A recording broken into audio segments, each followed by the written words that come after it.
আপনি অনেক কোমল হৃদয়ের মানুষ। কারো অল্প আঘাতেই আপনি ভীষণভাবে কষ্ট পান।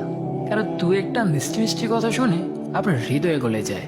মানুষের সাথে খুব অল্পতেই মিশে যান, আবার তাদেরকে খুব অল্পতেই বিশ্বাসও করে ফেলেন।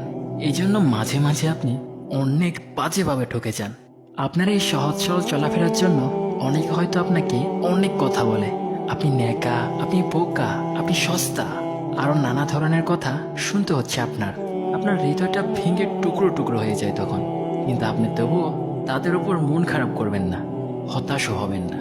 কারণ আপনার জন্য আপনার প্রিয় নবী রেখে গেছে বিশাল বড় একটি সুসংবাদ। আপনি কি জানতে চান সেই সুসংবাদটা কি? তাহলে শুনুন।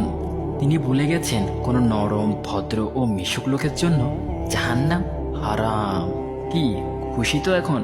মানুষ তো জাহান্নাম থেকে বাঁচতে হাজার আমল করে যাচ্ছে, কিন্তু আপনার রব, তিনি তো আপনাকে ভালোবেসে এই চরিত্রটা দান করেছেন, যে চরিত্র জান্নাতি ব্যক্তির।